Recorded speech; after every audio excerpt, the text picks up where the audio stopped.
In the weeks after the campfire destroyed Paradise, California in 2018, all sorts of people mobilized.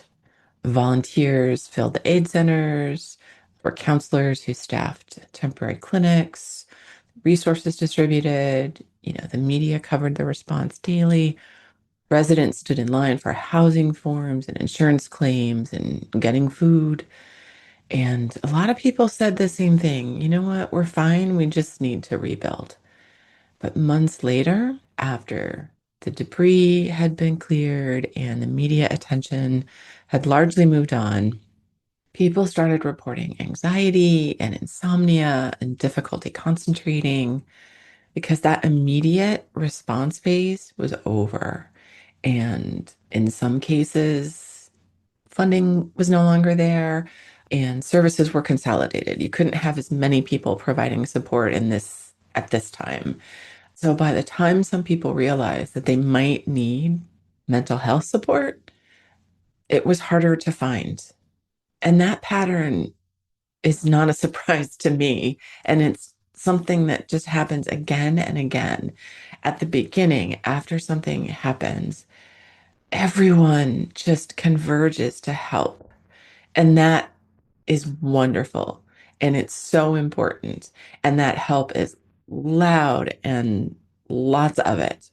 But for some people, the need for support emerges later. And so it's a mismatch, and that has consequences. Welcome to Notes on Resilience. I'm your host, Manya Chilinsky. Today, we're talking about timing, specifically the gap between when help is offered and when people are ready to accept it. So, this is about understanding how we respond after a crisis and how our institutional timelines just don't quite work on the same timelines as our human response. So, after a mass disruption, wildfire like the campfire, a shooting, a terrorist attack, a natural disaster, our systems mobilize quickly for the most part. Jurisdictions launch hotlines, family assistance centers, nearby counseling centers might expand their hours or bring in extra counselors. Nonprofits are, brought into action, and the local government, the state government, sometimes the federal government will allocate emergency funding. And all of that, all of those activities and numbers become a metric of success. How many people we dealt with in the first day, the first week, how many counselors were utilized in the first day or week. And that's great. And that assistance is absolutely important and needed. It's just not the full picture.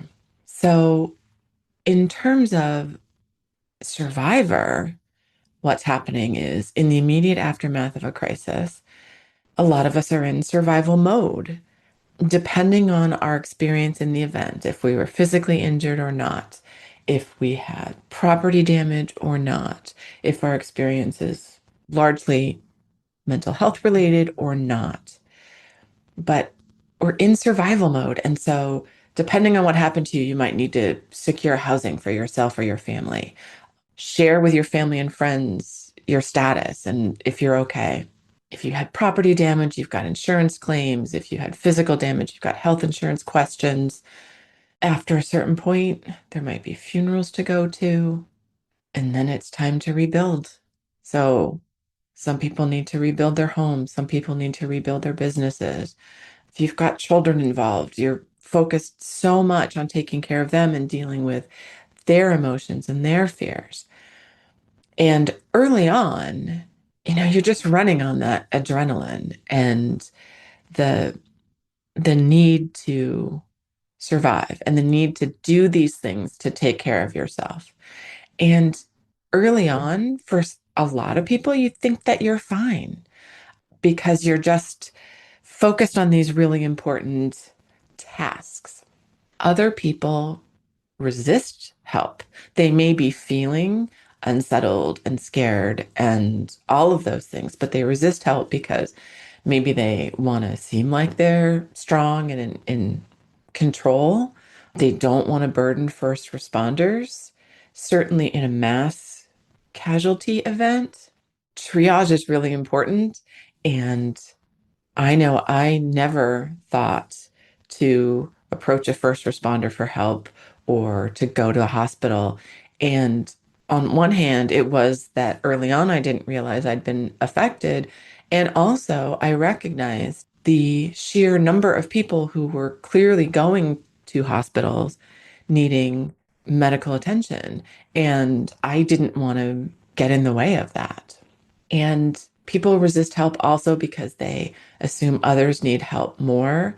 Now, in direct contradiction to what I just said, yes, had I been physically injured, I don't know if my behavior would have been different. I don't know if I would still have assumed, oh, okay, I'm bleeding, but other people need help more. But some people do. And I know a survivor who said that all the time, that other people needed more help than they did.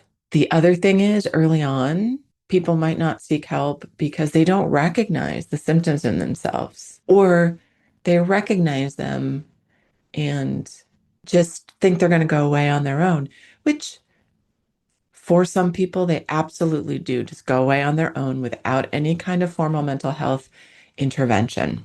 And other people resist help because we're not that great in this country about talking about our mental health issues. So people want to be quiet because we're not as open to that kind of disclosure. So that's all in the immediate aftermath.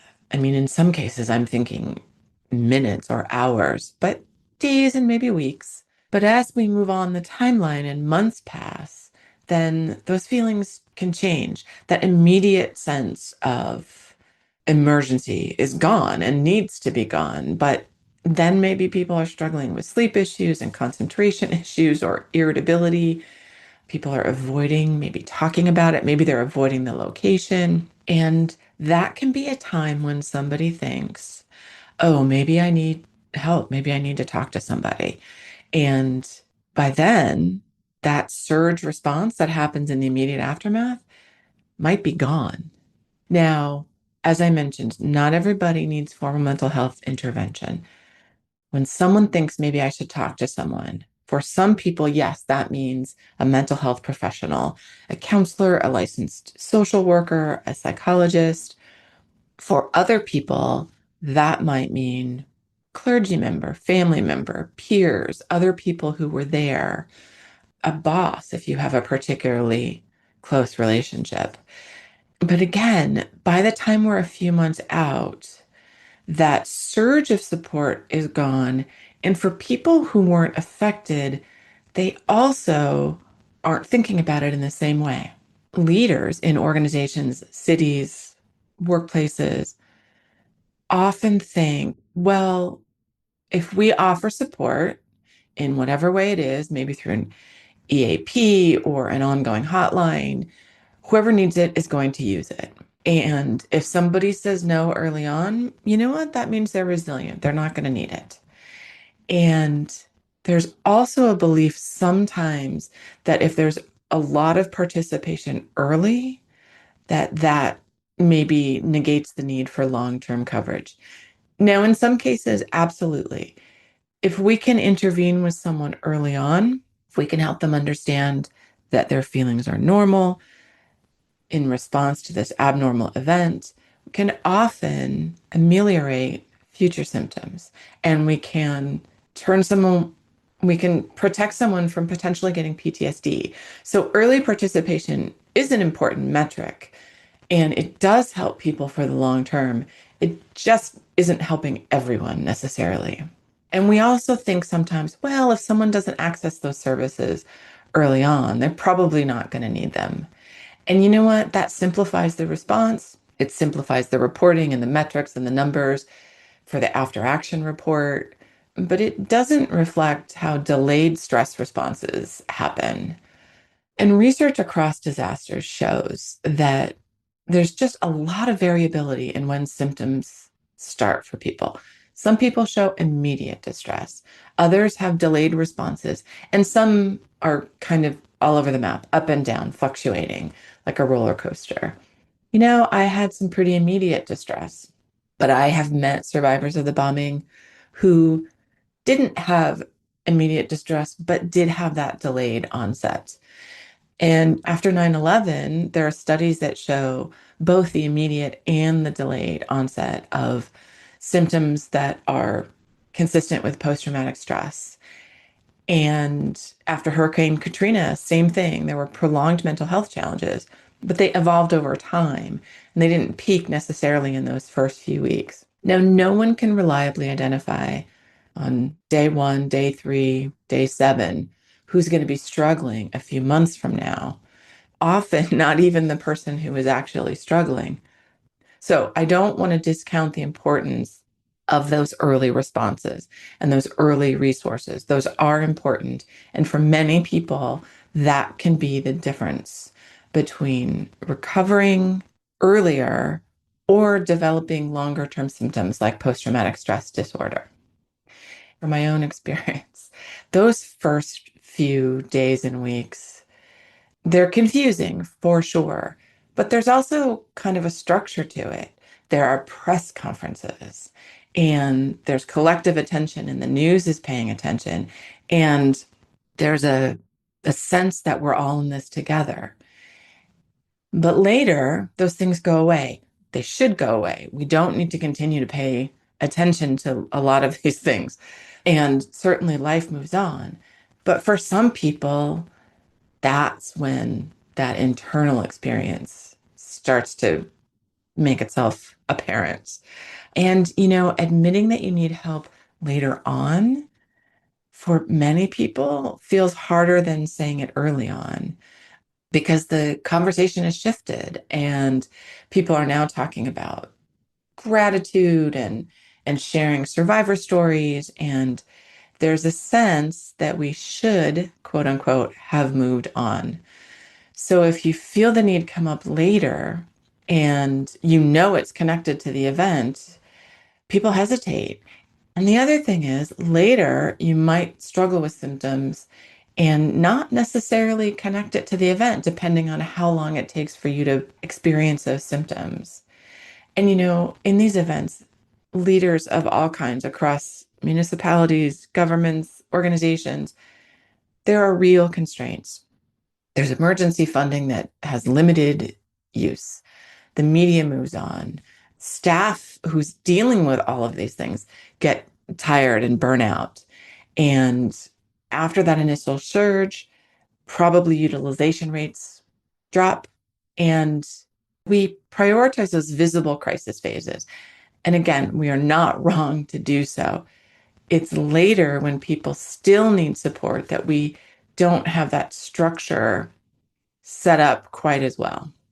And there's also a bit of a reporting bias. When there's early engagement, it's measurable. You can get the metrics of the number of people who called the hotline, who came to the Family Assistance Center, etc. But when someone doesn't recognize their symptoms until later, then that isn't part of the community story. That becomes an individual story. And so this mismatch is kind of three things. It's psychological timing. When does someone feel safe enough to admit that they're vulnerable? Institutional timing. When we fund and promote services. And social timing. Does it feel acceptable to still be struggling? And these three timelines rarely synchronize with each other. And you can't hold emergency infrastructure forever. You can't hold it indefinitely. That's not the purpose of it. But we can think about smarter timelines. We can understand that emergency infrastructure is one phase. So that might look like re-offering support at 3 months, 6 months, 12-month intervals, continuing to send follow-up communications to people who have been impacted for a long time, probably longer than you're thinking, making it simple and easy for people to find support. And other thing is really important is being careful about your language. So we don't want to make it seem as if somebody who early on said, no, I'm okay, that's a permanent decision that now they can't get help later. And partnering with organizations and institutions, schools, faith institutions, community groups, primary care offices to extend those support pathways long after the surge period. So that is right now, it feels like the support is this one-time invitation. If you miss your window in the first days or weeks after to say that you need help, then you're probably not going to find it and you're on your own. I believe that's something that better serves our communities if that continues longer term, or if there's a door that is just more visible for people to knock on or walk through. In the early days after a crisis or disruption, people often say they're fine. And sometimes they truly are. And sometimes they're not ready to know that they are not fine. Leadership after crisis requires patience with that uncertainty and finding a way to make that support available and reachable when someone does feel ready to receive it. Thank you for listening to Notes on Resilience. I'm Manya Chilinsky, a speaker and advisor. My work focuses on how leaders support people through pressure and disruption. The show is edited by Neil Panji, and it's hosted on Buzzsprout. Subscribe to the podcast to stay connected and sign up for the newsletter at manyachilinsky.com/notes for monthly insights and updates.